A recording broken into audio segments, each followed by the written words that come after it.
Hey everybody, good evening. It's Nate here from Navigate with Nate, and I've got kind of special live stream broadcast that I've not done before. We're going to do a little bit of SE live here tonight, and with me tonight is Richelle Wagner. So Richelle filled out a form, and you can find the link to the form in the YouTube chat, whichever direction that might be.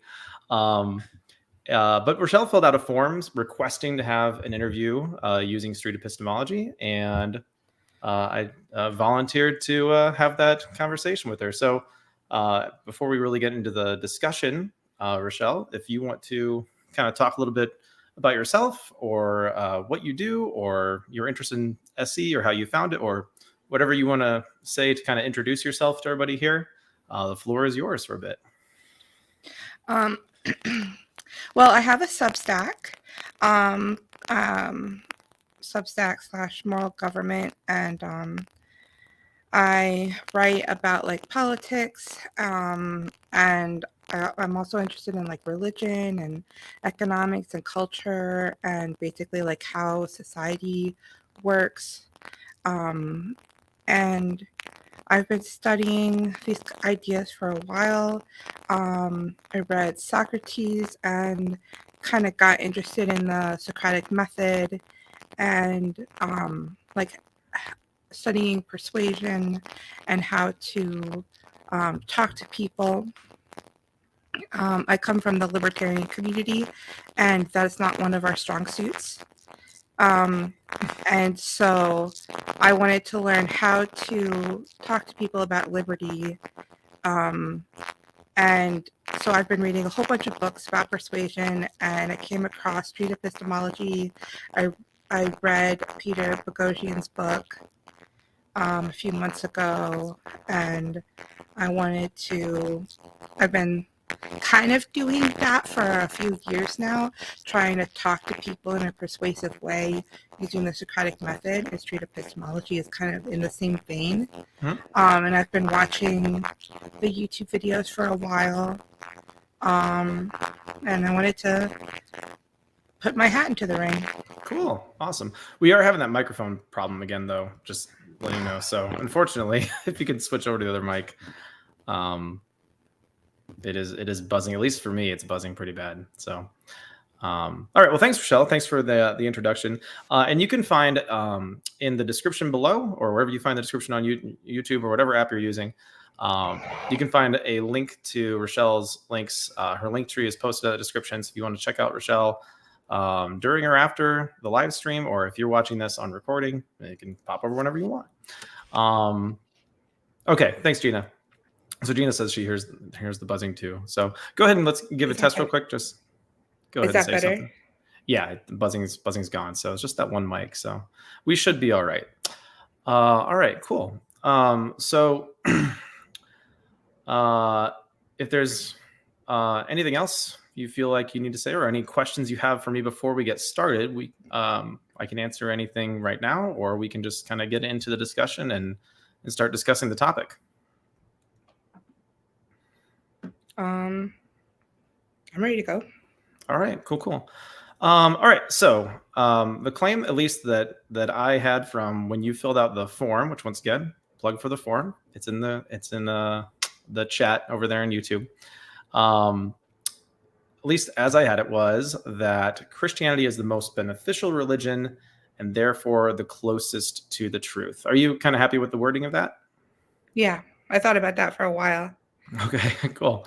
So there are a couple of different ways we can approach this, I suppose.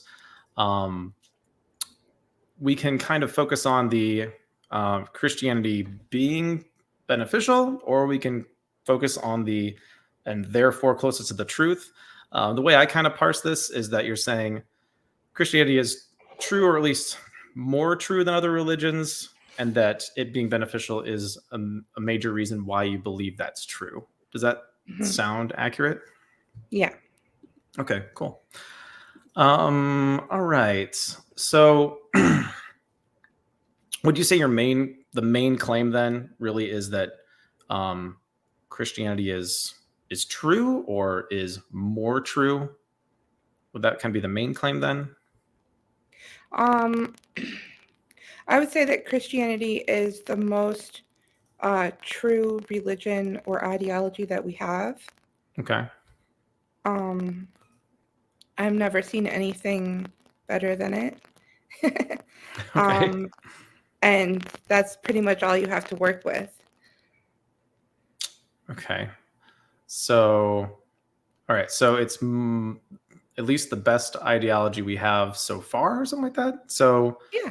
okay. All right. Well, I guess we can approach this a couple of different ways. If we want to make that the main claim, then that Christianity is the most true religion. Mhm. And when you say Christianity, like what do you mean? Is there like a core tenet of Christianity, or do you mean like is it something about the actual like the theology, or is it the religious structure? Like, what do you mean by Christianity? I'll just leave it up to you, however you want to put that. I would say the teachings of Jesus and Okay. the way that he told us how to live and those actionable steps Okay. is in line with the natural order, and therefore is going to give us the best results. So even though Christians don't adhere to it perfectly, because our instructions are perfect, we are better able to aim for that perfection. And there's natural consequences to our behaviors, and our beliefs inform our actions, and our actions therefore have natural consequences. Therefore, the beliefs carry down to the consequences. Okay. Your mic is doing that again. Let me try something real quick. Sorry, if I look kind of distracted, it's because there's a lot of buzzing. I'm going to turn off the echo cancellation on your mic, which apparently I have the ability to do. Go ahead and speak again. I wonder if that might have been. Oh, now I can't hear you at all.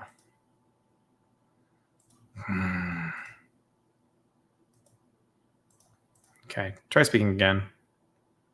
Nothing. Okay. Shoot. All right. Go ahead and you can see if you can switch mics on your end again. Shoot. Oh, I can hear you again. So that's Okay. good.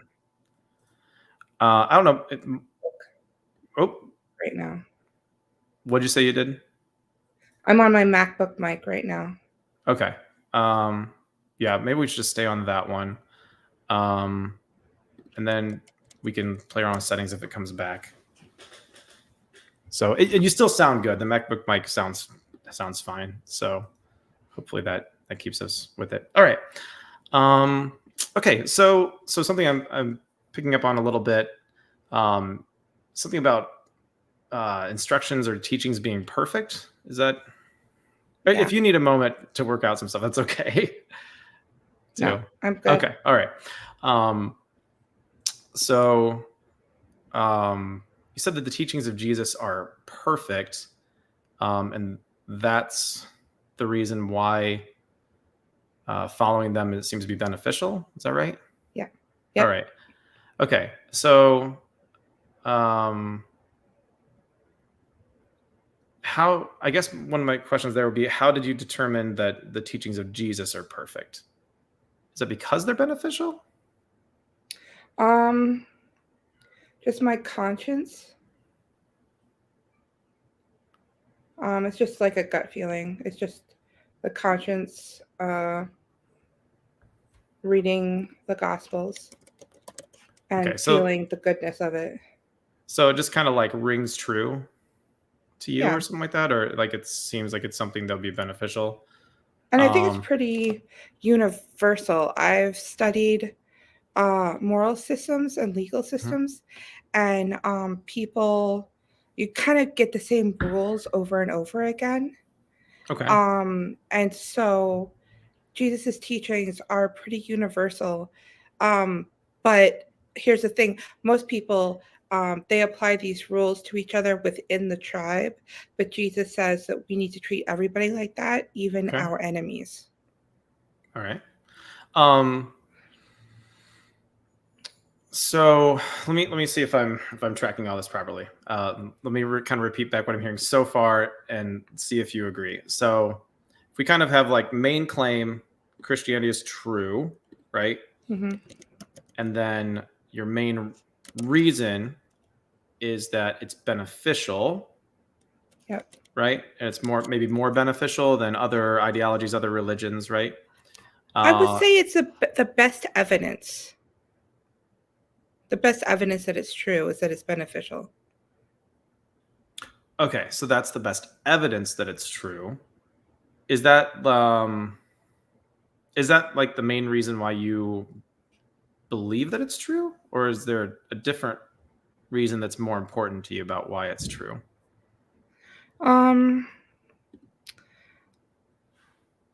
Well, I think when I would say that would be the primary reason.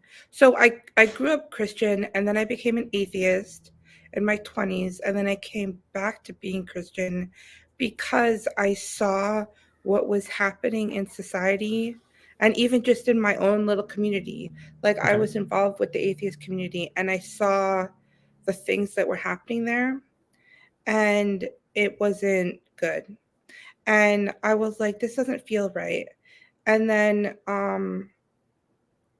I started reading the Gospels, and I was like overwhelmed by the goodness of it. Like, even though I had grown up Christian and gone to church every Sunday, I hadn't actually read it. And so there were things in there that I didn't even know about. And I was like, wow, this is a lot better than I thought it was. Okay. I wasn't really taught the religion of Jesus. It was kind of an interpretation of an interpretation of an interpretation. Yeah, and I was so always being by the religion of Jesus, you mean like the teachings of, right? Which I think is the main thing that you were focused on, right? Like the teachings of Jesus, like that's what you mean by Christianity, right? Right. Okay. And so like modern day Christianity, it's more like a pastor telling you his interpretation of it instead of actually reading it directly. And so when I read it for myself, I was like, wow, I was kind of blown away. And I guess what first got me interested in it, my primary reason, was I had kind of taken for granted living in a first world country and how good society was. And there was a lot of problems, and I tend to focus on the problems, and I took it for granted how good it really was compared to what other places are like and other time periods are like.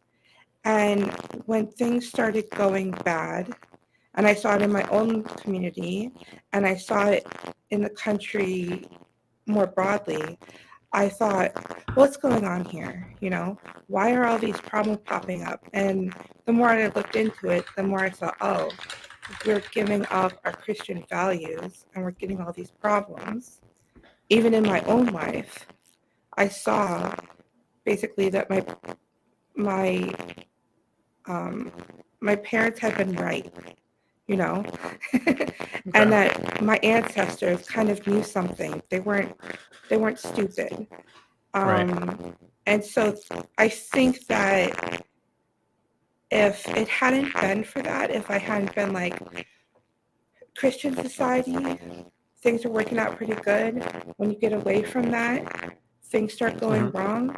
I would have maybe read the Gospels and thought, wow, that's pretty cool. But it wouldn't have been so important. It wouldn't have been like, I need this in my life. Okay, interesting. The mic buzzes back. Sorry. You have like a second mic, right? Can you just try unplugging that? The other one. Okay, how's that? Still buzzing. Let me hold on. If I mute you and unmute you, does that do anything? I don't know. No, it's still buzzing. Yeah. Shoot. Okay. Yeah, now I can't hear you. That works? Oh, now I can hear you. Go ahead, speak. Okay, testing. Oh, I think now we're on the MacBook mic. Or we're on some mic. This is It my sounds headphones. different. Oh, it's the headphones. Okay. Which doesn't have a good mic. Okay. Maybe the problem is that you have like too many mics active on the computer, but we can always just swap from one mic to another, I guess, if it gets bad.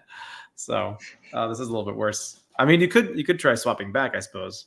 I don't know if that's part of the issue, if the wires getting crossed, but a little frustrating, but it's okay. We'll manage through.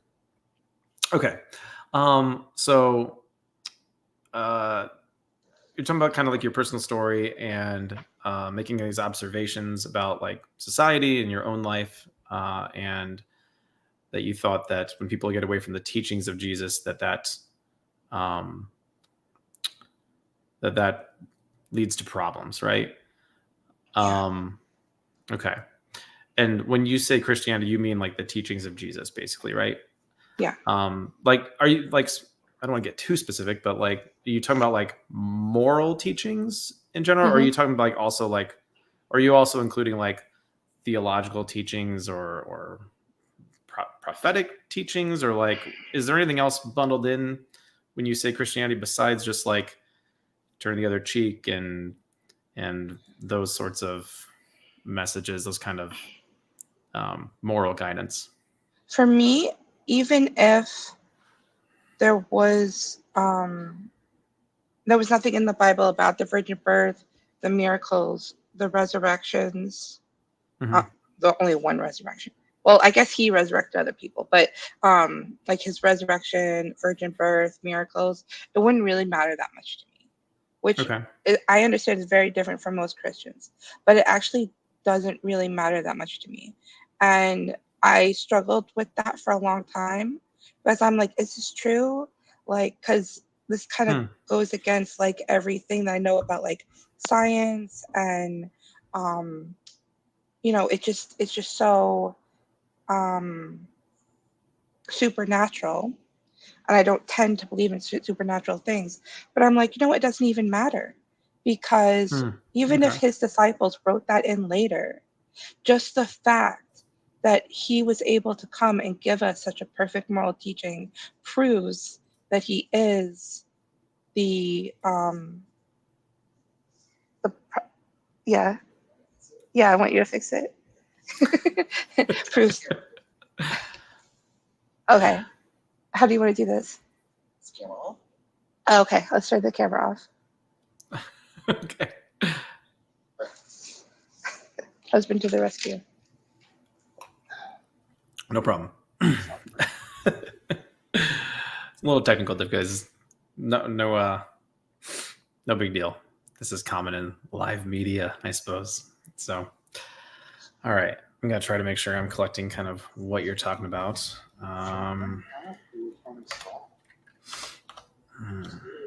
Wait, yeah, I just sold it. I was trying to talk and do it at the same time. It's kind of difficult.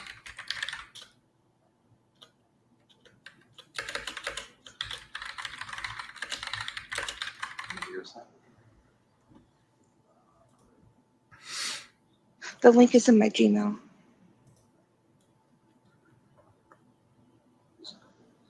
Yeah, I was streaming. Yeah, the same thing happens with my. Oh, you should have warned me. YouTube? Yeah. Hi, Richelle's husband. I didn't know. We have stream guard, so I used to do your. Say it out loud. Should I play with overlays? I don't want people to think we left. Hold on.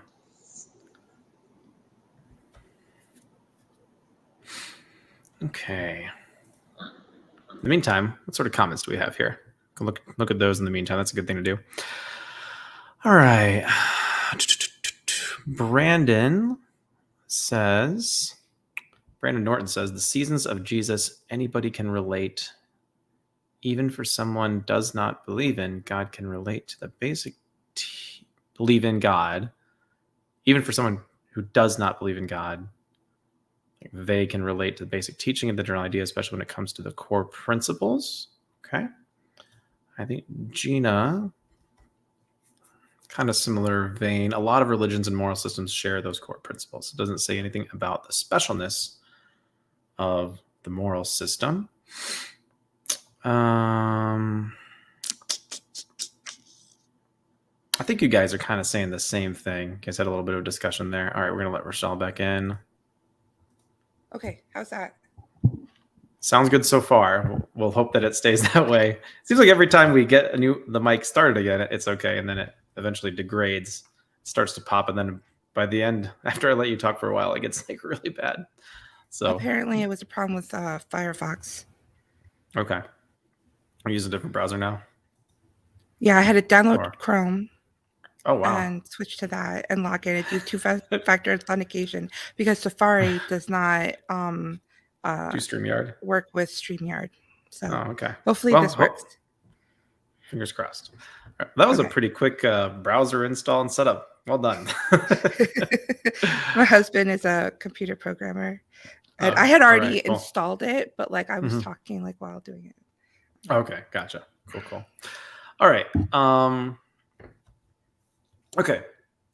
So I think I kind of understand where you're coming from now. And so I suppose if I was going to say like main claim here is that Christianity, as in the teachings of Jesus, are true or more true than other ideologies, at least that we've encountered. And that's what you mean by Christianity. Does that sound correct? Okay. Yep. And you're not really that worried about like the supernatural events or the theological things. You're just focused on the teachings of Jesus as found like in the Gospels. Yeah. Okay. And so, and then the reasons why, let me see if this sounds right, and correct me if I get you wrong. I want to make sure I'm understanding you properly. The reasons why you would say that is that you feel like from your own observations, both in your life and maybe in society, when you or other people or the society or government or whatever isn't following those teachings of Jesus, things seem to get worse. And does that sound good? Does that sound right? Mm-hmm. Okay, so that'd be one thing. And then another thing you said was that it just kind of seems true to you, or it struck you as true, something about your conscience. Yeah, it feels good. Like his teachings feel morally right. Okay. All right, let me make sure I get that down. Feel morally right. All right.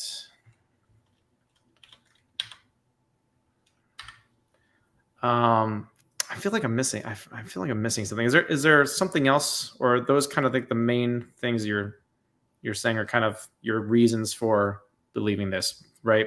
Personal observations about what happens when people follow the teachings versus when they don't, and then just kind of a general like inner sense, right? Yeah, that they seem right. Mm-hmm. Okay. Yeah. Okay, before we really get into those reasons and explore them in more depth, how confident are you that the teachings of Jesus are true and perfect? Do you want to say they're perfect? You've said that a few times. Is that part of the claim? Yeah, I like the word perfect. Okay. I'm going to rewrite the claim as I understand it and see if that looks good to you. Where are you writing it? Hold on. It'll come across the screen. Okay. Is that something you would stand by? Okay, cool. Yeah. I just want to make sure that I'm kind of understanding you. All right. So you've probably seen this before with SE conversations. If you were to put a confidence level on that claim is true, the teachings of Jesus are perfect, where would you put your confidence on? Whatever scale you like. 10.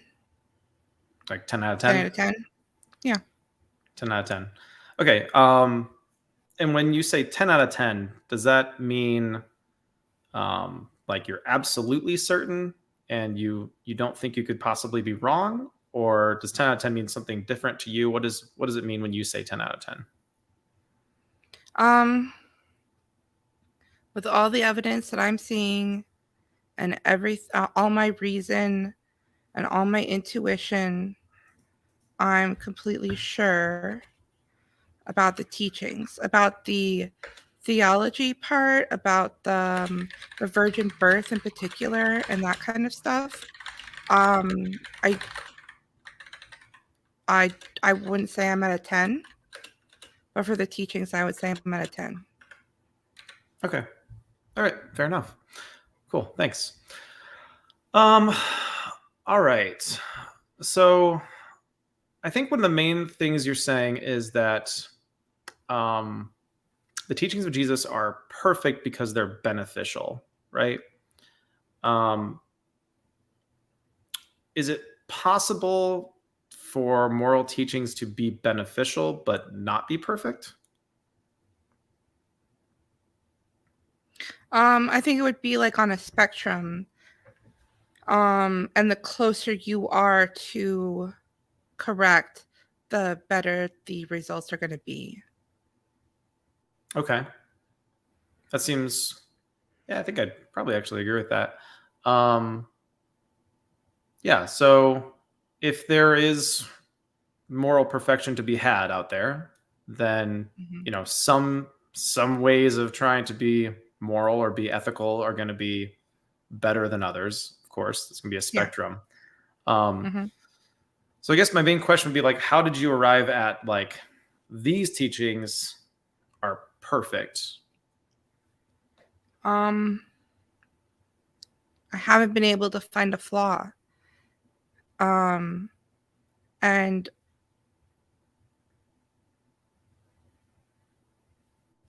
it's just, I think at first you look around and you say, well, Christian societies are working the best. So you go in that direction. And then to get me all the way to perfect, it's studying the Gospels and also my background in studying moral philosophy.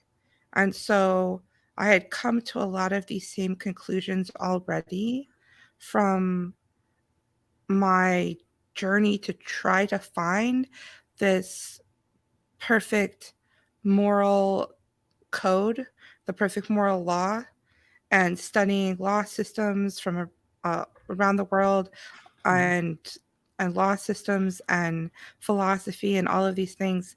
And then I pick up a Bible and I'm like, oh, it was already here the whole time. Okay. So are you saying like we wouldn't need any additional, like you could get rid of all other laws, and if you just went back to the teachings of Jesus, you'd be able to, but that would be like all that you need? I think you said something like it was all here. If you had a society of perfect people who all didn't sin and did everything Jesus taught, then yeah, you wouldn't need laws because everybody would be perfect. But that's not. Yeah, if the people were perfect. Reality. Right. So right. you're still going to need a bit of a fantasy there. Right? Mm-hmm. You're still going to need rules, and you're going to need prisons or some way of putting bad people in a place where they can't harm people. Okay. All right. Well, also, I'm an anarchist, so that might be a little confusing. So I don't. I'm not trying to make some sort of theocracy or something, if that makes any sense. Are anarchists okay with prisons? Yes, as I long honestly as don't they're know. voluntarily funded. Oh, okay. Interesting. I don't know that much about anarchy, but we probably don't want to get into the details of it right now. It's a little off topic. You can't throw people in prison for not paying for the prison. It seems reasonable. Okay. Putting that aside, maybe that could be a topic of a different conversation. Okay, so I guess this is something I kind of want to explore a little bit. You're saying you haven't found a flaw in like the teachings of Jesus that you find in the Gospels. They all seem to ring true to you. And then would you also say like when you apply them in your own life, they benefit you, right? Yes. When you say perfect, what do you mean by that term? Well, Jesus uses the word perfect. Well, we've translated it into the word perfect. And what do I mean by perfect? Well, there's no flaw in it. It's perfectly good. And there's not like most legal systems or different societies, social codes or other religions, like you're reading through and you're like, oh, that sounds pretty good. And that makes sense. And then you get to something, you're like, it's like record scratch. It's like, what? Okay. That's not okay. Like, well, I won't give examples, but I'm sure you can think of things that. Right. So if you were, let's say, just hypothetically, like if you were reading through, one of the Gospels and you saw this teaching attributed to Jesus and it struck you as being right, something you're like, whoa, right, and you read something like that, would that, like, you've probably read all of it and you haven't had that happen yet, but let's just say that sort of thing happened where you're reading through and you're like, well, hold on, I'm thinking about this a little bit differently, and maybe this doesn't strike me as true. Would that drop your confidence in this claim? Yeah. Okay. Yeah, it would probably make me lose interest altogether. Really? Okay. If there was like one questionable teaching or something like that? Yeah. Okay. Yeah, because how can somebody be this avatar of God if they say something that's morally reprehensible, even if it's just one thing? I couldn't be like, oh, well, except for that one thing. Like if you put your trust in someone, you either have to go completely or not at all.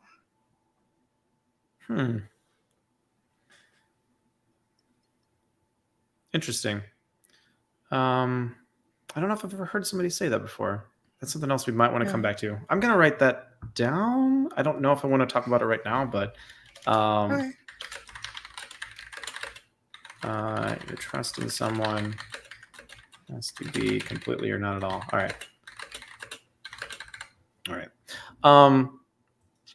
Okay. So, and I just want to make sure we're clear. You're talking about like Jesus being an avatar of God. That sounds more like that kind of like supernatural theology kind of stuff that you're not as confident in, right? So much. But would you ditch, like, if you saw something that made you like that you like disagreed with in the teachings of Jesus, would you ditch the teachings of Jesus altogether, or would you maybe just drop the theological side of things and maybe hold on to the ones that still strike you as true? Well, yeah, I always take from reading other people, all the different philosophers and everything. I take what's useful and leave what's not. So if Jesus could easily have been in that category with all the other moral philosophers, like Socrates, Plato, Aristotle, Confucius. He could have been in the same pile with all of those. Right. And do you not have anything to do with any of them?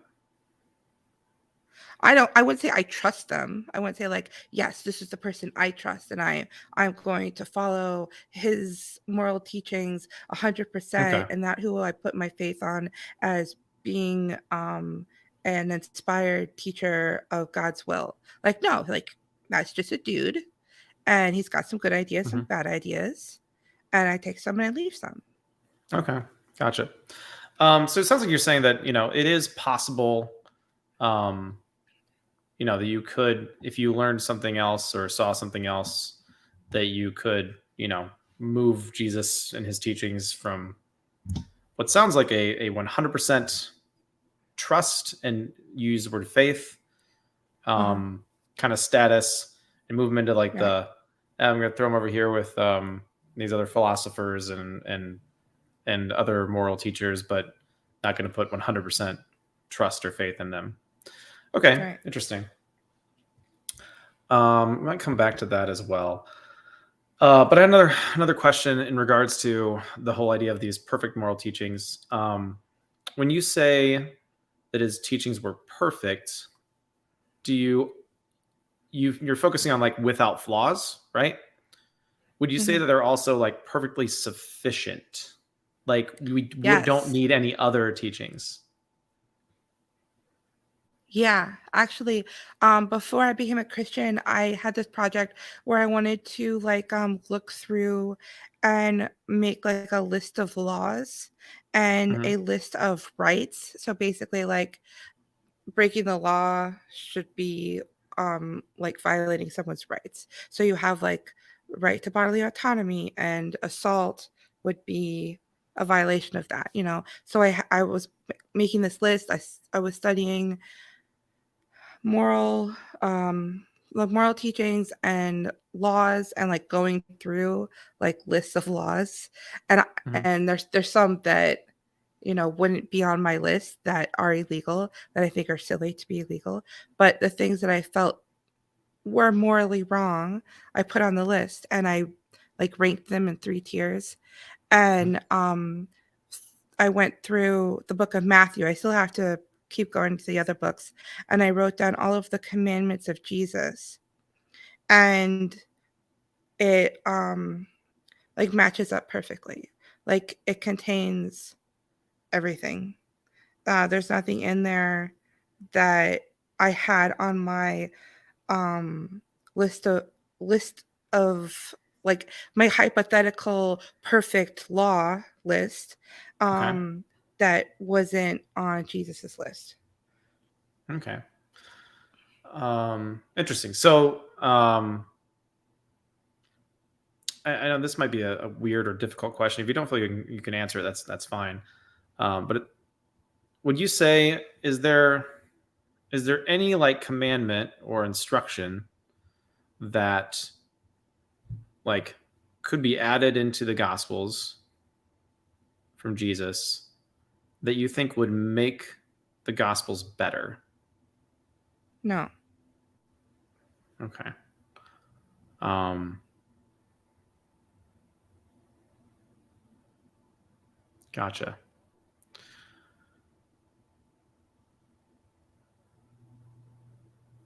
Okay, that's fine. All right. All right. So what this kind of comes back to what you just said, kind of comes back to something you said earlier, that the teachings feel morally right, right? And what I'm just kind of repeat back what I heard and see if you agree with this. It sounds like what you did is you kind of took your own like idea of what like moral teaching would be, right? And then you put all of that together, and then you used that, and then you started looking at teachings of Jesus, and we're looking for like a correspondence, right? Like, can we cover all of these based on what we saw here, right? Um,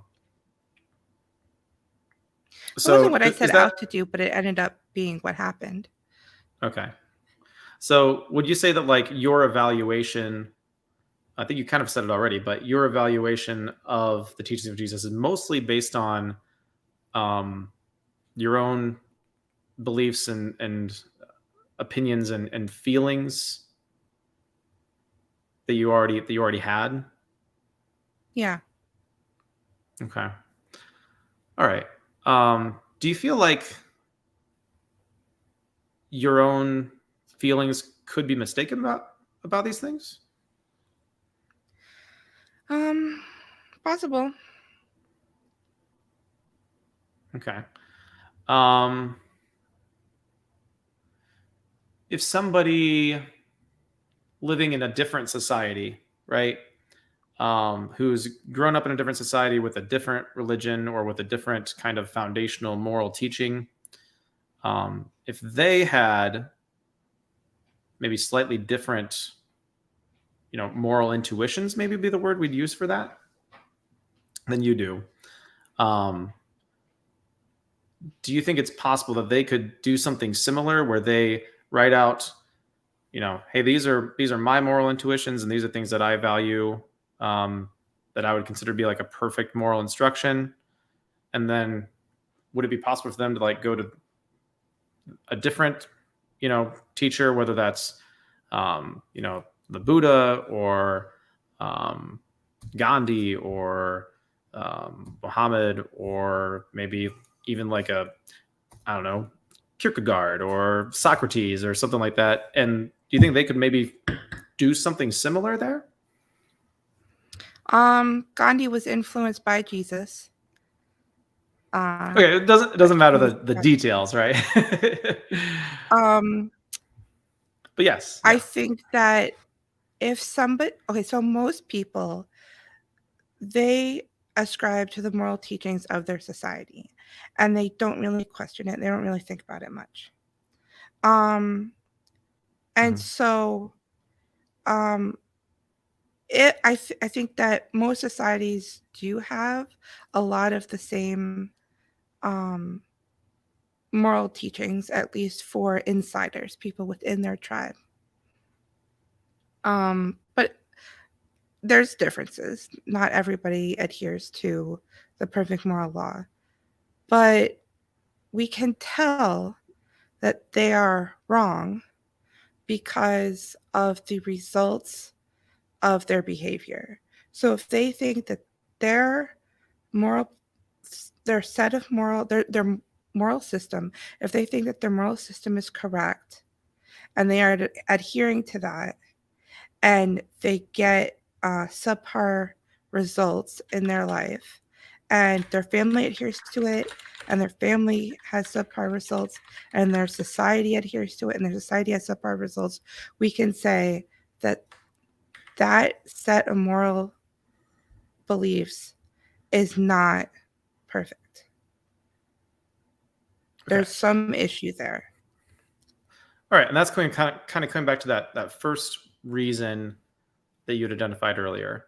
So, so we kind of talked about two main reasons.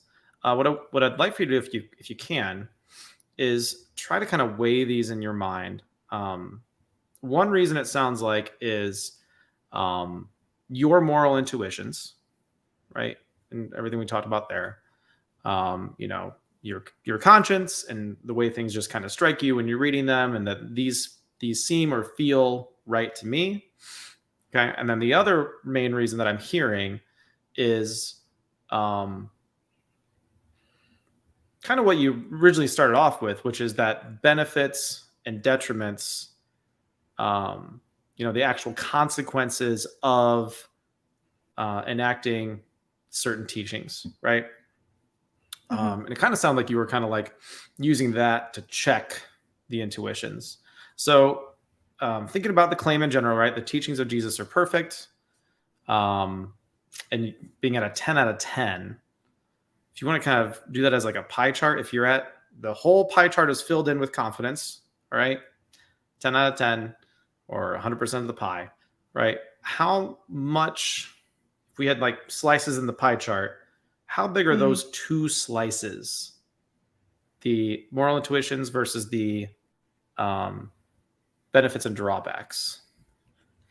I would say the benefits get me to, it's the most true religion that we've got.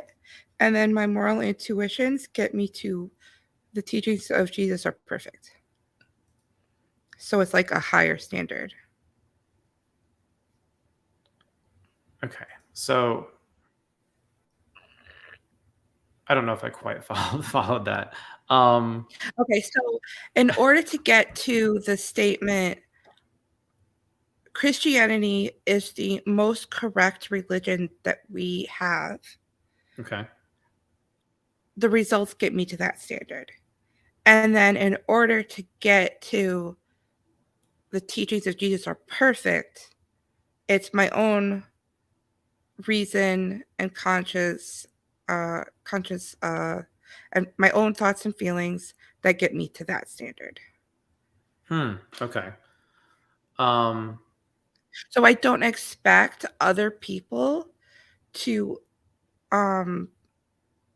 take my word for it. I don't expect other people to trust me on that and say, oh yes, the teachings of Jesus are perfect because Richelle says so. Right? Right. Okay. But I think I could convince people that Christianity is the most beneficial religion and therefore the closest to the truth by looking at evidence in the real world. Okay. So it sounds like it's kind of like a scaffolded belief here where the base belief is Christianity is the most beneficial religion, right? And then on top of that, and that's because of, benefits and drawbacks, right? And then on top of that, there's this kind of above and beyond Jesus are perfect, and that's because of it feels like it, right? Essentially. Yeah. Mm-hmm. So like, which one of those two things are you more confident in? Or are they the same? Are they both 10 out of 10? Because you said earlier it was a 10 out of 10. But if I you would had say to, I say that they're both 10 out of 10, but I feel like I could most easily defend the first. okay. Because it's not about my inner world. Mm-hmm. I could more Okay. easily persuade other people and more easily defend it. Okay. Would you say that, like kind of like I was talking about, like with the scaffolding, right? Like if you're building a building, you got your foundation, and then you got, what's above there. If you were to become less confident in the idea that the teachings of Jesus are the most beneficial, like if that confidence decreased, would then that necessitate a decrease in confidence in the teachings of Jesus are perfect? Yeah. Okay, because it sounds like that's kind of like an extension of that other belief, right? Yeah. Okay. So to me, at least, I know you didn't put a number on the pie charts, which is fine. You don't have to. To me, at least, it sounds like the idea that the teachings of Jesus are the most beneficial is maybe the bigger part. And you even talked about like using that to kind of like check the intuitions, right? Right. Okay, cool. All right. So I advocate this. I advocate being super, super transparent about stuff. So I like to pull the curtain back and be like, this is how the sausage is made in street epistemology. So, and part of that's the teacher in me. I'm a teacher, so I like doing this. What I just did, kind of the big thing that we were doing there for a while was what I call like a real reason check. Well, I'm not the only one who calls that. Lots of people do. Where we're just trying to identify, are these the real reasons? If you didn't have these reasons, would it decrease your confidence? Sounds like you said yes. So that to me, that indicates that these are important. Your belief isn't being held up by something else. It sounds like you've done a good job of identifying the reasons why you believe what you do. Good job. And then we kind of were weighing to try to figure out which of these reasons is like the more important one. Because I think identifying what our most important reason for holding a position or having a belief is really beneficial, in that, we can examine that first. Because if we find that that's not a good reason, that really can cause a lot of reflection and the need to really think harder about these things. Cool. Awesome. Would you agree with that? What I just described? And yeah, sounds good. Cool. All right. We're on board. Cool. Thanks, Richelle. I appreciate that. All right. So I guess the big thing, the kind of main reason we want to explore then at this point is that I'm going to type it out here for the banner. Christianity is the most beneficial religion worldview. Teaching, something like this. Does this look good to you? Mhm. Cool. All right. Awesome. So at this point, I like to ask a couple of kind of standard questions, and then we'll kind of go from there and see where things take us. So I know you say you're at a 10 out of 10. Can you imagine any additional evidence or something you could learn that would make you even more confident than you currently are that Christianity is the most beneficial worldview, teaching, religion, etc.? Yeah. Okay. What do you think that could be? I think that if we had a new religious sect of Christianity that more closely concentrated on the actionable teachings of Jesus rather than theology and belief, if it was more action based instead of faith based, and we saw really good results from that, that would increase my confidence. Okay. Because Yeah. right now, when I see Christianity kind of failing, I point to, well, they're not doing this and they're not doing that, and they're not actually doing what Jesus taught in this regard. I think probably the Amish are the closest right now Interesting. Do you think that that the I can Amish see. generally, like, do you think they like, generally lead like better lives than other Christians do? Well, how are we going to define better? Um, Well, that is really important, I suppose, when you're talking about beneficial, right? Like that's right. kind of wrapped Yeah, up in yeah. it, right? I think that they're doing a lot of things right, and they're basically like our insurance policy on the human race right now. So if everything collapses and we're all starving to death, they'll be fine. Okay. So they've kind of got that going for them.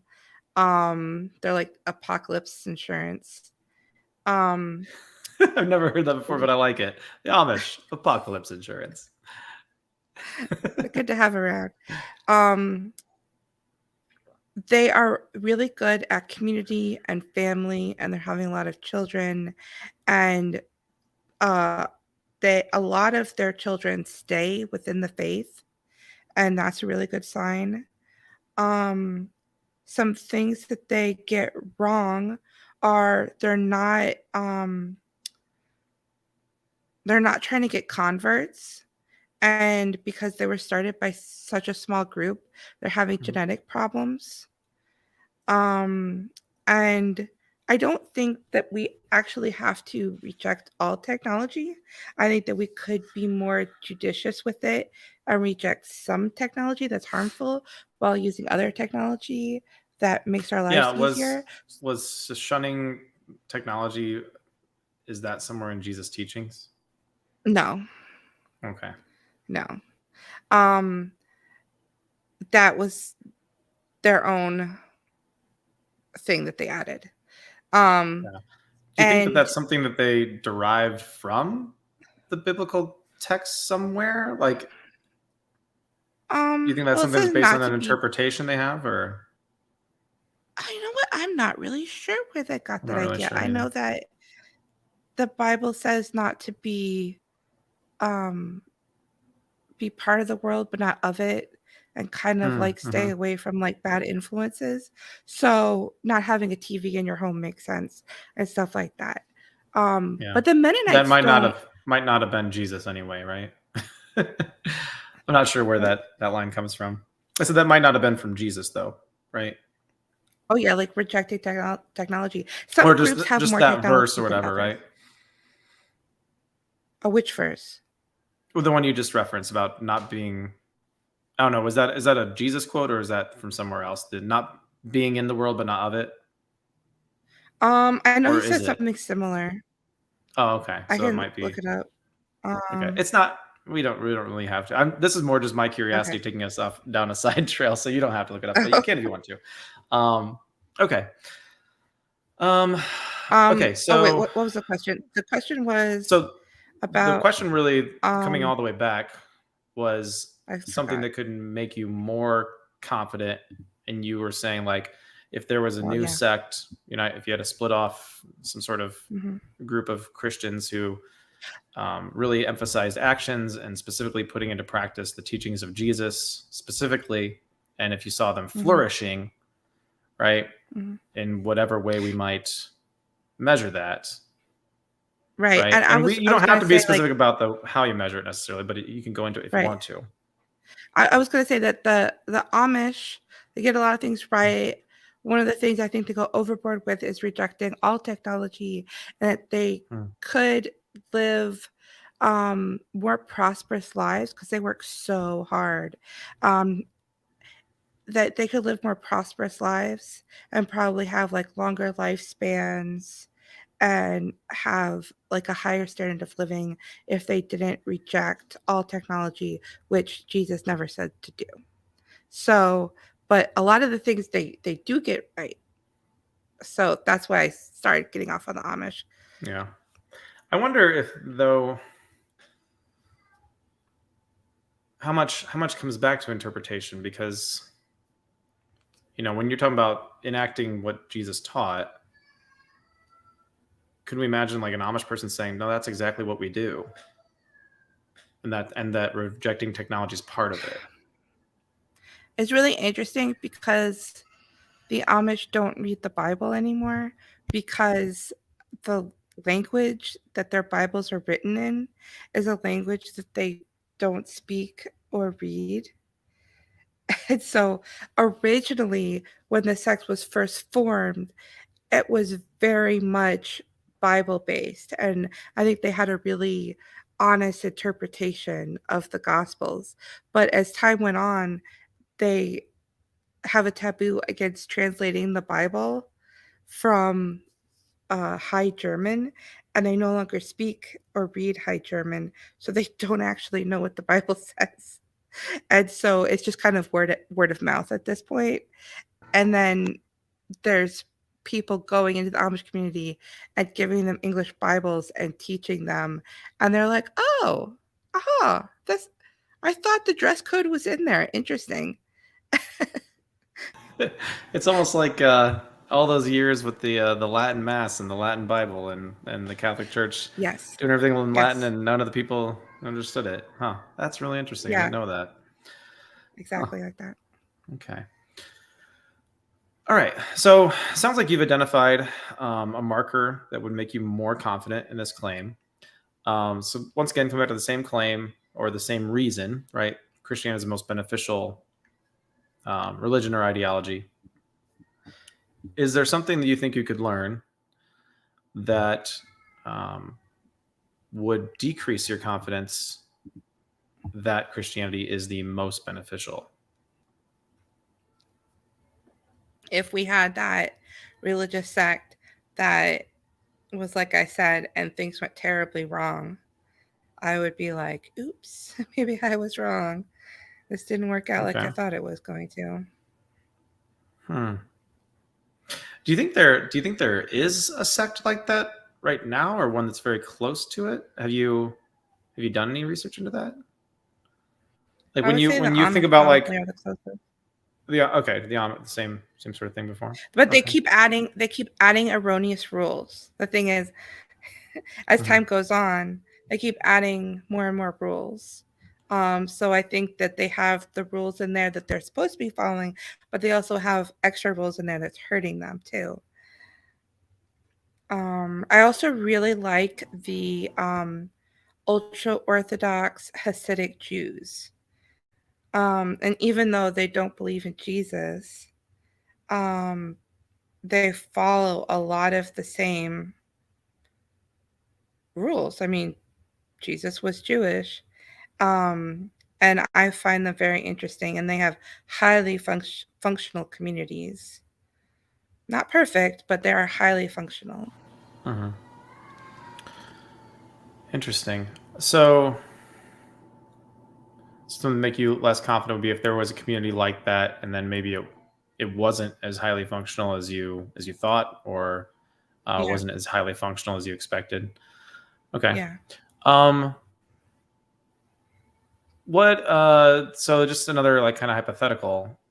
If there were a different society or religious group or even ideology, doesn't necessarily have to be religion, um, that seemed to be producing better outcomes. So not a Christian group that's doing worse, but if there were, pick whatever you want, A non-Christian group. a group of Buddhists somewhere, right? And they've enacted all these a different set of teachings, of Buddhist teachings or something like that in their society, and their society just takes off, and they seem to be healthier, they seem to be happier, they're better educated, there's less crime, there's less whatever metrics we might think of. Mhm. Would something like that decrease your confidence? I went to look at what their moral system is, and if it contradicts Jesus, that would give me pause and make me question and be like, oh well, maybe this other system is better. But what I suspect I would find is that there just so happens to be a lot of overlap. And I don't necessarily think that just because somebody is of another religion doesn't mean they can't go to heaven, or that they can't live out the perfect moral life, because there is a lot of overlap in religions where they're going to have a lot of the same teachings. And so even if somebody has never heard of Jesus, never read the Gospels, the moral code is still written on their hearts and they can still live it out. So if there's a community of people like that, even if they never met Jesus, never heard of Jesus, if they're still living out his teachings, just because they intuitively feel it, or because they're following another teacher who just so happens to have the same teaching, then that would be affirmative of the moral code. But if it differed from my moral code, I'd have to question that. Okay. This is kind of a side question, but like you're talking about kind of like coincidental overlap in It like doesn't moral necessarily have to be codes. Is it coincidental. okay. Could it Like, what do you attribute that potentially to if there's overlap? I don't think there's some rule that Jesus could only come to earth once. I think he's free to come many places at different times, as often or as seldom as he wants. It could be that Confucius was also Jesus, but they didn't write down his teachings as well, and it got corrupted or something. Or, there's a lot of possibilities, and you hear these stories like Buddha, Socrates. There's a Native American Iroquois tribe that has a story of a great moral teacher who traveled around and taught people how to be good. These could have all been Jesus, and it's just how well their disciples wrote it down is attributed to the differences in what we got at the end. I'm not claiming to know that, but I don't think that God has to be limited to sending his son once. Interesting. Okay. So let me make sure I'm kind of following you. We said, so looking at this, like, there's possibilities for things that might decrease your confidence. One of them being, if there was a different society that didn't seem to be based on the teachings of Jesus that was doing better. I I think what you said was, if those teachings are sufficiently different from the teachings of Jesus as you understand them, that would decrease your confidence. Yeah. But if they were similar, or there was a lot of overlap, or maybe perfect overlap or something like that, then that could be because Jesus came more than once. Yeah. Is there, I don't, this isn't a question I very often ask, but I'm going to ask it. Okay. See how we go with it. What do you think, like, the second best reason or best explanation for lots of different societies having maybe similar moral teachings might be? Besides, you say you can't know it. You can't know that Jesus came more than once, but besides the Jesus coming more than once to give teachings, is there another explanation you think that might be like the second best explanation for how lots of societies? So the supernatural explanation is that we have a moral conscience, that we are supernaturally connected to God, and He's written the moral code on our hearts. And the naturalistic explanation is evolution, that we've evolved to be moral because tribes that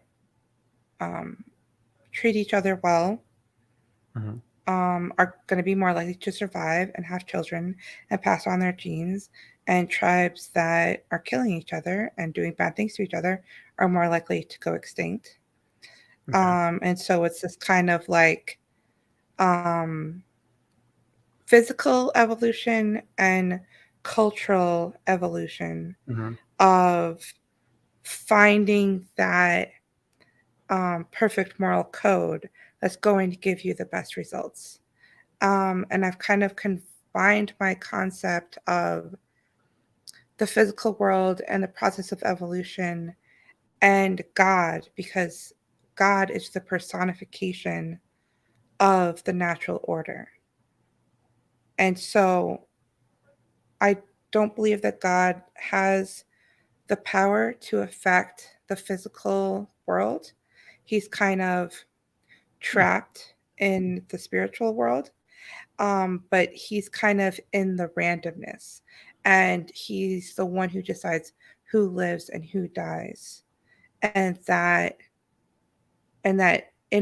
by evolution and who has children and who dies out is, and that force, that randomness is God. And so I've kind of combined them in my mind. Okay. So it sounds like, I want to make sure I understand you. Are you saying that you do believe that, like, biological or material or physical evolution and cultural evolution, you believe those things have happened or do happen or are happening? Yeah. Okay, but you think that is kind of synonymous with the actions or activities of God? Yeah. Okay, I just want to make sure I got that. Like, he set up the system that we are playing within. Okay. So if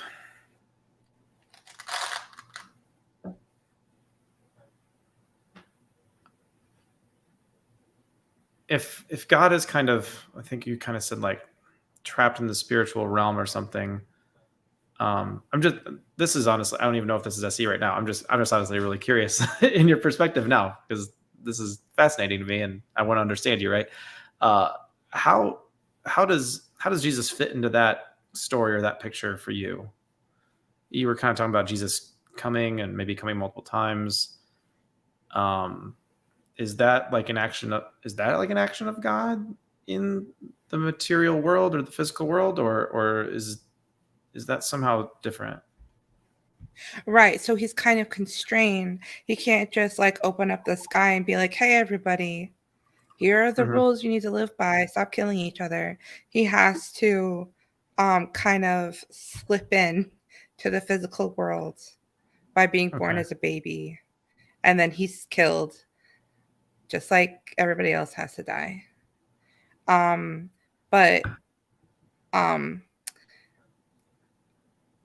we can kind of break the rules of the physical world and perform miracles if we make that connection with God. But God can't do it himself.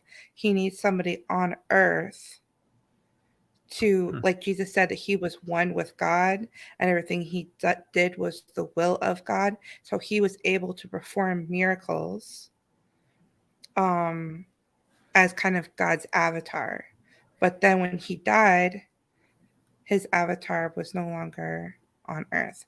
And so I think it is possible that if somebody does reach perfection like Jesus, which is very, very difficult, not impossible, but very, very difficult, they can perform miracles. And there have been people, the Catholics call them saints, that could perform miracles here on earth because they were one with God, but it's very, very rare.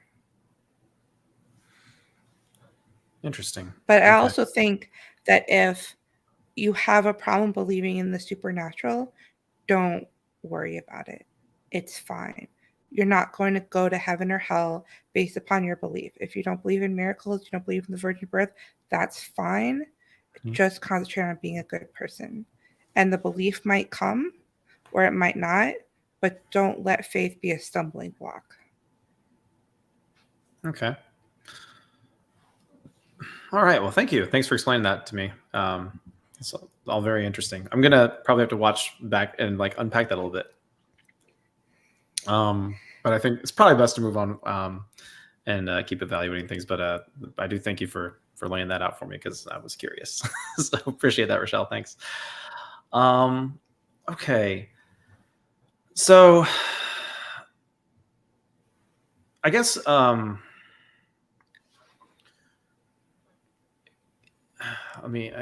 do have to kind of put my brain around this real quick. Okay, so moral teachings.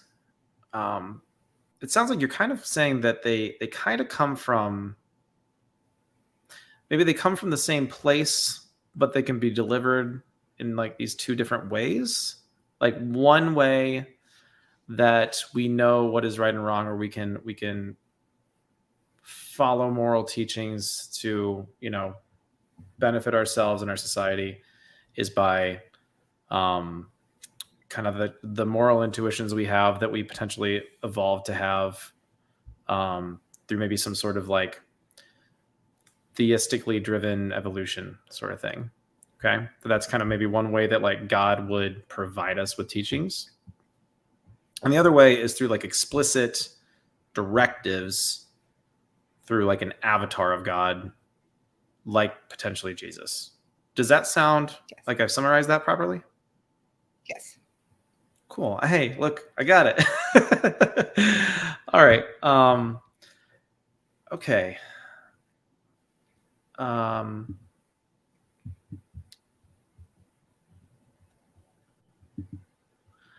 I guess my big question is like, is there a way for us to know the difference between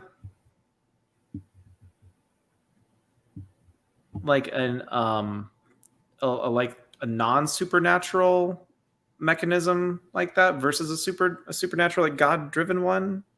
Or is that just a faith thing, kind of like you said about faith being a stumbling block? Is there some way we can tell the difference about which one of those might be true? Say it again. Like, is there anything that we could do to figure out maybe if there's a supernatural, anything supernatural behind how we get these moral teachings? Is there a way that we could know that the supernatural is behind it as opposed to it just being a natural process? Not scientifically. Okay. Is there a non-scientific way, like, to do that? I guess.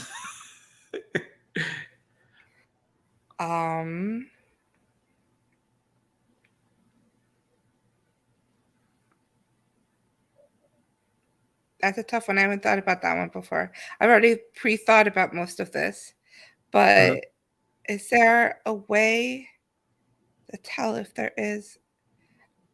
Yeah, is or I guess isn't. you would just have to go off of gut and feelings, really, because you can't Okay. scientifically prove it or disprove it. If it makes Hmm. sense, if it helps you be a better person, Mm-hmm. and it makes sense to you, and it feels right to you, then maybe it's right. Yeah. But I can't say for certainty because I don't know for sure. And I don't think anybody could know for sure unless they had a religious experience themselves. Hmm. I don't think there's any way to really logic your way to it, really. It's just that it makes sense. It feels right to me. I don't find any logical inconsistencies with it, like the problem Mm-hmm. of why is there evil if God is all powerful? I don't think God's all powerful. How do we have free will if God is omniscient? I don't believe God knows the future because we have free will. He doesn't know what we're going to Mm-hmm. decide, so he doesn't know that. Like I've worked very hard to make sure that my theology is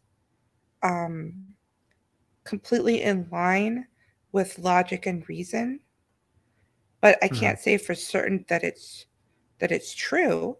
I just have my own inner experience and religious experiences. Yeah. And you said earlier that, you wouldn't be at a 10 out of 10 on like the theological, metaphysical, supernatural side of things anyway, right? Right. I believe you Hmm. said that. You didn't put a number on it, but you said it wouldn't be a 10.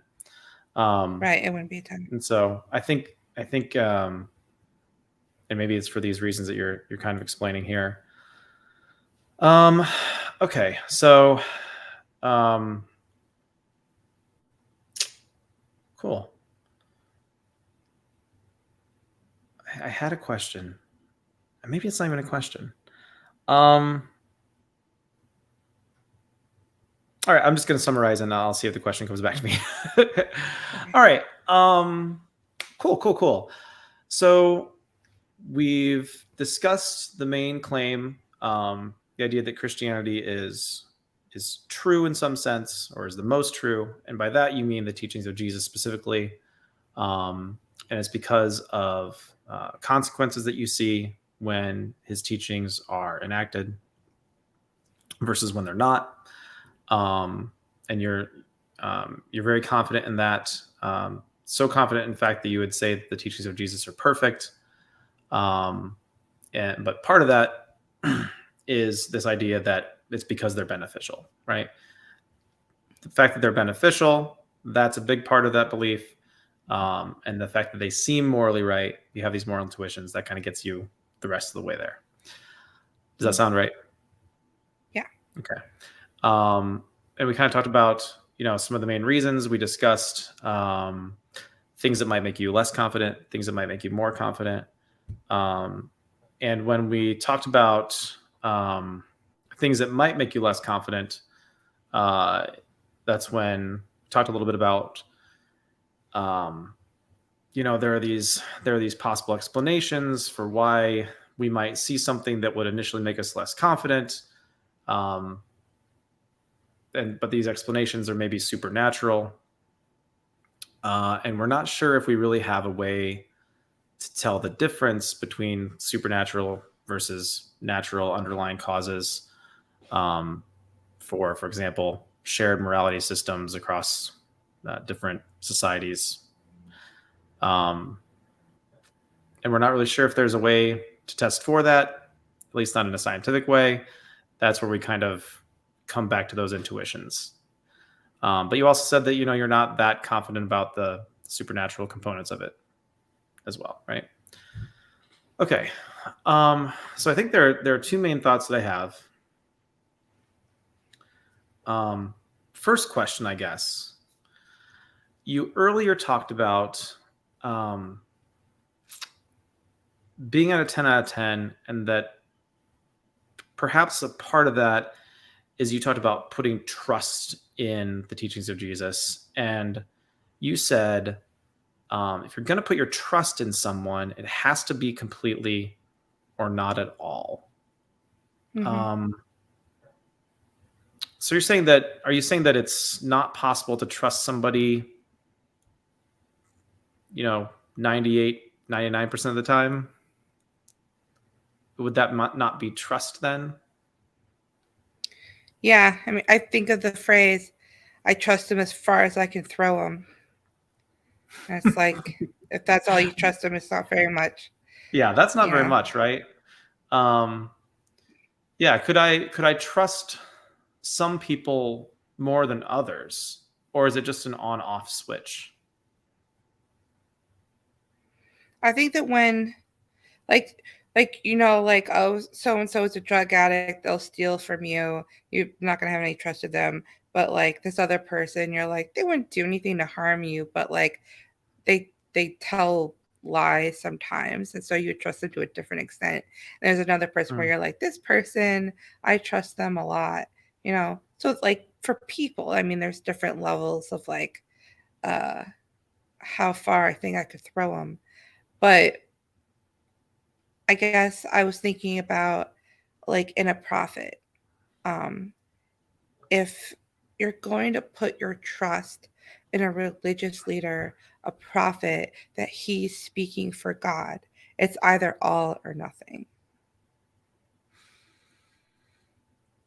Okay. Yeah, is that kind of like, because if they are speaking for God, and if God is some sort of perfection, then they would have to be in some way morally perfect or delivering a perfect message. Otherwise, it wouldn't be from God. Right. Is that okay? Cool. Okay, that makes more sense to me. Because when I think of trusting somebody, like I think what Gina asked here, can trust be in degrees. I can think of plenty of people who I trust to a greater degree than others. It doesn't mean that I don't trust some people at all, right? And it might be situational, and it might be depending on like what my relationship with that person is, right? I'm going to trust my wife much more than like one of my coworkers, although I have coworkers who I trust quite a bit, and I have other ones I don't trust that much, and it just depends on the relationship that we have. But I think that makes more sense if you're going to put your trust in, like, if somebody's saying these are the words of God, right? Yeah. Then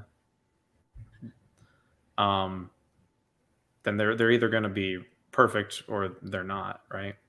Right. Can you think of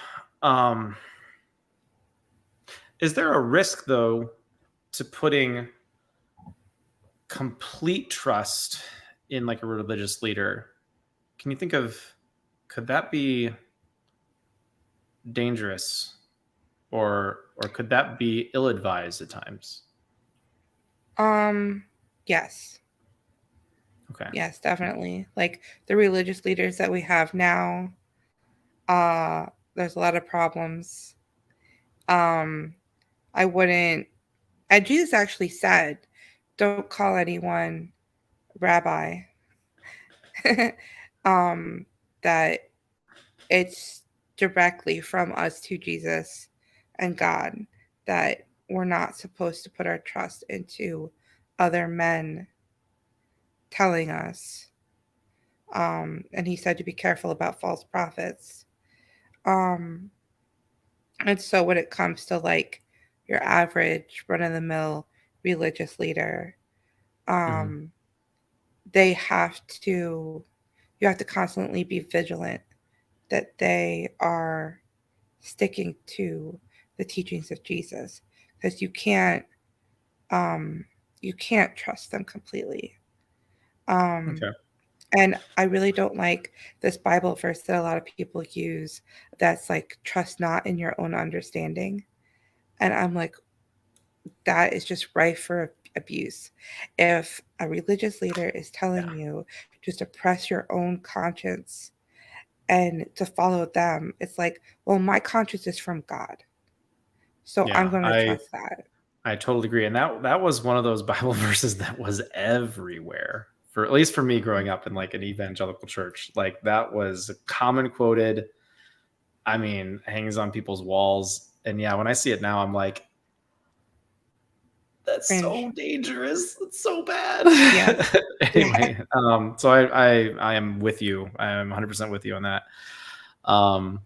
Okay. This could be honestly, if you're interested in having another talk at some point, this idea of putting 100% trust in Jesus, that could be a whole nother topic, actually, potentially. I don't know. It might be really similar to this one, though. Hard to say. Okay. The other one, I guess this is just, I guess, looking for your perspective on this. Let's say that somebody, hypothetically, we'll call him, I don't know, call him George.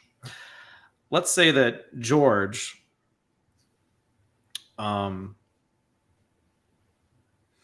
likes the teachings of Jesus. They ring pretty true to him. Thinks there's a lot of good stuff in there. George also thinks there's a lot of good stuff in Buddhism. There's good stuff in Islam. There's good stuff in, variety of worldviews. Maybe there's certain philosophers George likes. But George doesn't put 100% trust into any of those religious leaders. Maybe George is like, you know what? The stuff that seems beneficial, the stuff that I see when it's enacted seems to benefit society, the things that I see that seem to ring morally right to me, I'm going to keep those things from all these different leaders, all these different, teachings or philosophies or what have you, ideologies, worldviews. But George says, I'm gonna put confidence in these things. I'm pretty confident that these are good teachings, but maybe I'm gonna hold them with like a 9 out of 10 confidence, not a 10 out of 10 confidence.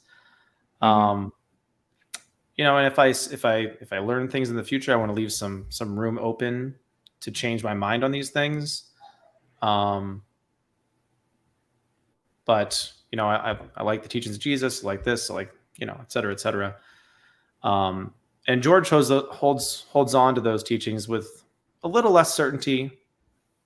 Mm-hmm. What do you think of George? Is George As going long wrong somewhere, or because George is obviously approaching it a little bit different than you do? Is there something George is missing, or do you think George is okay? I think that when you put your complete faith in Jesus, it makes it easier to obey his teachings. But if he doesn't need to do that and he is obeying the perfect moral law, no matter where he's getting it from, then great for George. He's doing the right thing. Okay. All right. Awesome. Well, Richelle, I don't think I have any more questions right at this point. So I guess just reflecting back on the conversation, do you feel like you learned anything about your own thought processes during this conversation at all, or has anything changed for you during it? It was nice to clarify it. It's like to talk things out, and it helps you clarify in your own mind and helps you put it into words. And so that's nice. Okay, cool. Do you still feel like you're at like a 10 out of 10 confidence that the teachings of Jesus are perfect? Yep. Okay. All right. Do you feel like you might have like a slightly better understanding of like what your main reasons are and like how you prioritize those? I think that preparing for this probably did. So Okay. I've been thinking about it all week and like preparing Oh, for it, and so okay. I was like ready. Cool. You know And what? so I have Honestly, it. yeah, and I feel like I could tell. Like it seemed like you had almost like SC'd yourself before the conversation. Like you were like, "Oh, I thought about this. Yeah, I thought about this. I thought about that." So that's cool. Kind yeah. of you're rehearsing in your mind. That's cool. That's one of the great things about SE. I really like that as a practice. Is just you know it's hard to do it to yourself. It's beneficial to have somebody else to to ask questions and come up with questions you wouldn't ask. But it is something you can kind of do on your own to a certain extent. Mhm. Um, very cool.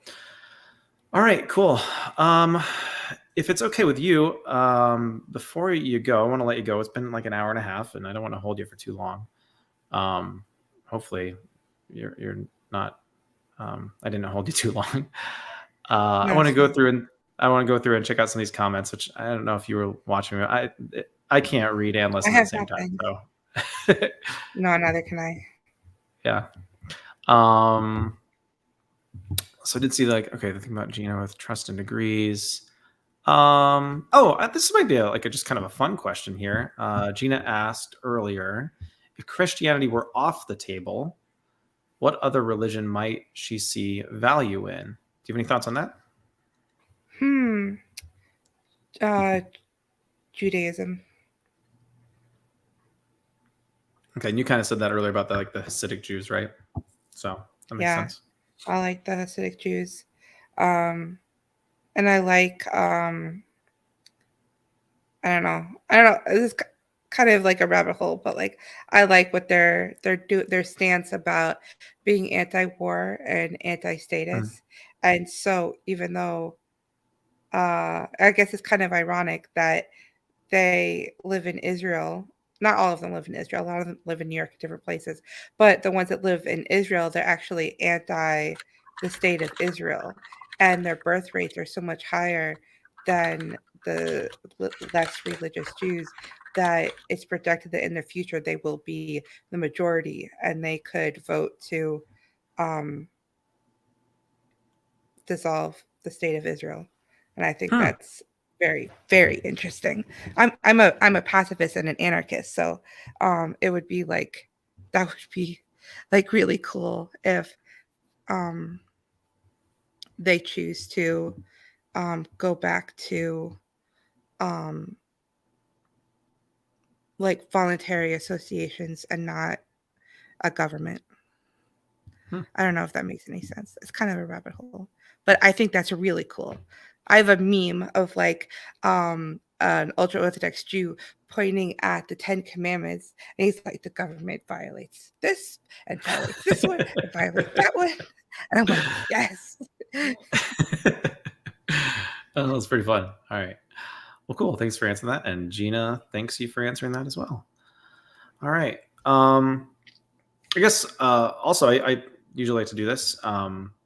Provide you an opportunity. Is there anything you want to ask me? Anything you want to know either about me or where I am with some of these things? I probably gave too much of my opinions for Not anyway really. as we talked, but yeah, is there anything else I don't think you gave you have for anything me? away. Okay. Are you an atheist? Depending on your definition, yeah. Um, uh, different people have different like understandings of that term. So depending on how you think of that word, yes, but maybe no, or maybe.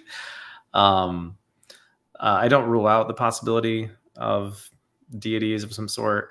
Um, Depending on the day or what I've been reading recently, I flirt with deism. I've considered myself a deist before. I've considered myself a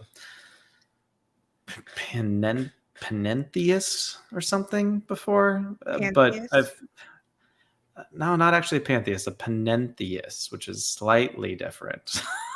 It's just I know. What's jargon. that?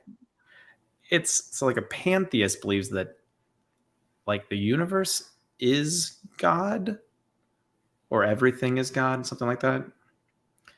And a panentheist believes that God both exists outside the universe and also like the universe exists in and of God or something. It's slightly different, but it's I might basically be that too. pantheism.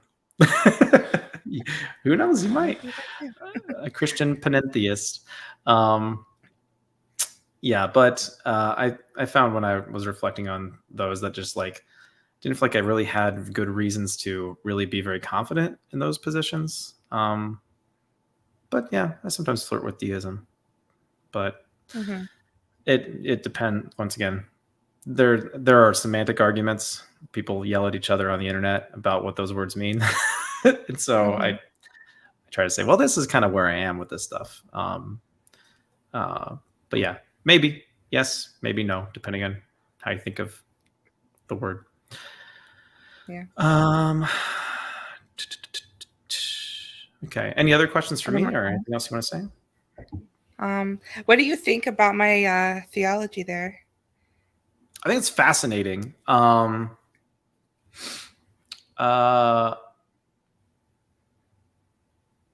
it's definitely fascinating. You're definitely like some kind of heretic.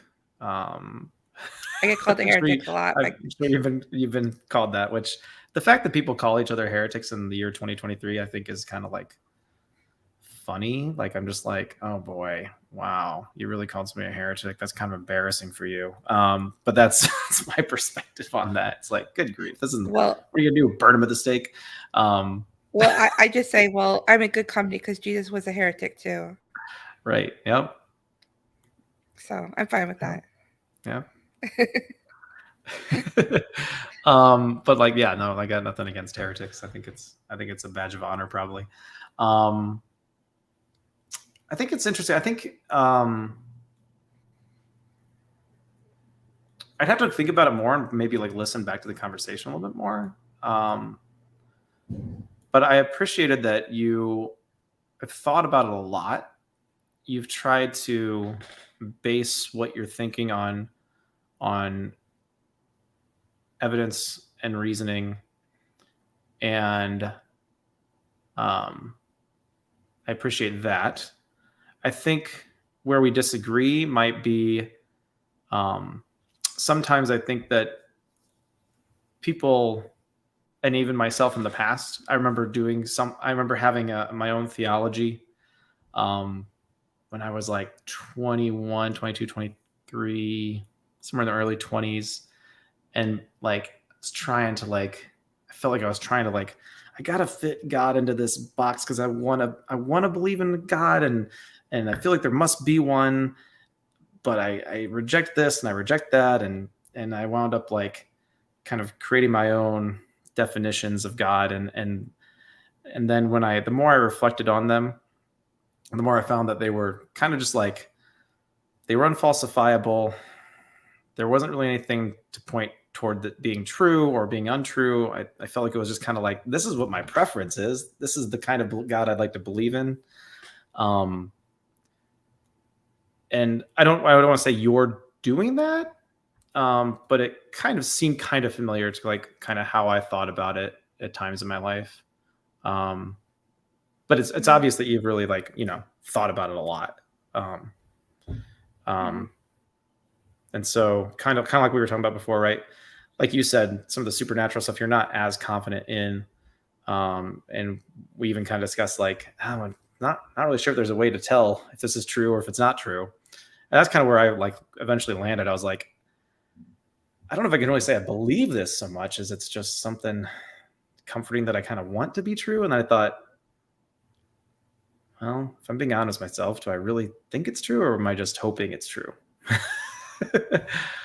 Yeah, And so that's kind of a little bit I about know like that where feeling. I was on that stuff. So yeah. Mhm. And so but I think it's very clear that your theology is pretty non-dogmatic. You're not making demands of other people to believe the same thing that you believe. You seem to be open to changing your mind about stuff. But you're at a 10 out of 10 and you put complete trust. And so like, that's like another little thing where I'm like, that's something else we can maybe come back to, that whole idea of, that on and off trust. And I think that there's like a theological impetus behind that. So Mhm. hopefully that wasn't too much honesty, but you asked. No. Not Okay. too much honesty, no. Okay. I definitely know the feeling about like, do I actually believe this? Like, because I was there for a long time. I Mhm. was like so unsure. I'm like me, like trying to like go back and forth, and it because I was so stuck in this like very scientific mindset of not believing the supernatural, um, that uh, I found it very hard to believe. But eventually, I think we kind of get it backwards. The way that Protestants talk about it, they say if you have faith, then you will have works. I think it's the other way around. I think if you have works, if you're practicing your religion, your faith will Mhm. grow. Hmm. And so if you just choose to like, well, I'm just gonna practice it. Um, The old fake it till you make it, right? Kind yeah. of. I don't know. It's not exactly the same, but yeah, no, yeah, that makes sense. But having a personal religious experience definitely helps. Okay, and you mentioned something about personal, like a religious experience earlier. So that's a component potentially as well. That's something we didn't Oh really yeah, dive into, but okay, interesting. All right, yeah. cool. Well, that might But be you can't trust something. anybody else, right? Like people could be lying. You can't trust anybody else's religious experience. It has to be something that is within yourself. We're all Yeah. individuals Mhm. in that realm. Yeah. Yeah. It's very true. It's not somebody else's religious experience isn't anything to go off of. Yeah. And even if they're not lying, right? They could just be mistaken. Could be attributing something incorrectly. Um, Hmm. yeah. Agreed. Cool. All right. Well, Rochelle, I had a great time. I enjoyed the conversation. I'm glad we got past the technical difficulties. That was a little annoying at the beginning, but husband came and saved the day. It was good. Cool. Is there any other information you have for anybody watching? Obviously, um, if you want to plug anything, your links or whatever. Once again, your link tree is in the doobly doo below. But if there's Yeah. any other message you have for the audience before we wrap things up, the floor is yours. You can check out my link tree. I have a blog on Substack, but it's about politics. I haven't published anything about religion. I don't know if I should make like a second blog to put that separately or what. I feel like you shouldn't really like mix the two. I don't know. Because people The get same weird thing with about that. Twitter. I made a new Twitter for this YouTube account, and I'm like, I don't. Do I? For a long time, I just used it on my personal, and I was like, do I mix this? Because all these people who know me because I talk about Purdue basketball and Purdue football, Oh, they're like, what is this guy talking about with epistemology and weirdo nerd stuff? I understand yeah. that conflict. Okay, But so if you you might follow might be my doing a Facebook new. page, Okay. Mm-hmm. if you follow my Facebook page, you're more likely to get religious content. Because on Gotcha. Facebook, I will just spat off at 4 a.m. about whatever I'm thinking about. Yeah. And so once again, Linktree is down there, but also like if you search for moral government, you might find you in various places if you put in those keywords. Keywords. So that's how you know I'm an old person because I remember keywords. Oh, you got to use How the old are you? keyword when you go on Yahoo. I'll be 35 next month. So I'm older than you. yeah. Yeah, when I call myself old, I mostly do that because I'm a high school teacher, so I'm always telling them about how old I am when I make references to stuff that was from before they were born. So They don't even it's all. remember rotary phones. Crazy. I remember seeing them occasionally, but I don't even know if I Oh, remember we them. had one. I had a Mickey We Mouse had them on the rotary phone. cords, but Yeah. that's cool. All right, awesome. Well, I don't see any other sort of comments here. So, Richelle, you are good to go. Thanks so much for joining me. Thanks for putting in that request. As a reminder to the audience, anybody that's still watching, the link is in the description below. I think it's also still posted in the live chat that way. If you want to have a conversation like Richelle did, Richelle put a request in through the forum. That went to, I think Reed handles all that with SEI. And then he sent out some messages. Hey, Richelle would like to have a conversation about this. Anybody want it? And I was like, I'll talk to her. So if you would like to have a conversation with me or other people you see on the Street Epistemology YouTube sphere, you can fill out that form. So Richelle, once again, thank you for joining me. I enjoyed the conversation. It's really interesting. So maybe we'll talk again sometime. Oh, we lost it. I can't hear. Hold on. Oh, you're muted. I forgot that I muted myself. Yeah, I said I had fun too. Thanks for having me on. I'll totally come back if you want me to. All right, cool. Well, you were great to talk to. It was a lot of fun. You too. All right. Have a good night. You too. Bye. Bye. All right. Okay, cool. And with that, we've been going for almost 2 hours. So thanks for watching if you're here. Thanks for watching on replay if you're watching this back on delay. Appreciate hanging out. Hopefully you enjoyed the conversation. If you enjoyed this and you're not subscribed and haven't rung the bell and be notified when I have a video, you can go ahead and do that. That would be cool. You don't have to, but you could. Hopefully I'll be having more conversations like this as well. The weather is going to be turning nicer, so hopefully I'll get out in the community and have some more public talks too. But yeah, if we have more people fill out those forms, then you might see me with some more interviews, and maybe I'll have Richelle back sometime because she has some other ideas I think would be pretty fun to explore as well. So thanks for being here. Thanks, Gina. Thanks to everybody else who was watching. And I think if I can run the StreamYard properly, I'll close it out as we usually do. So bye, everybody.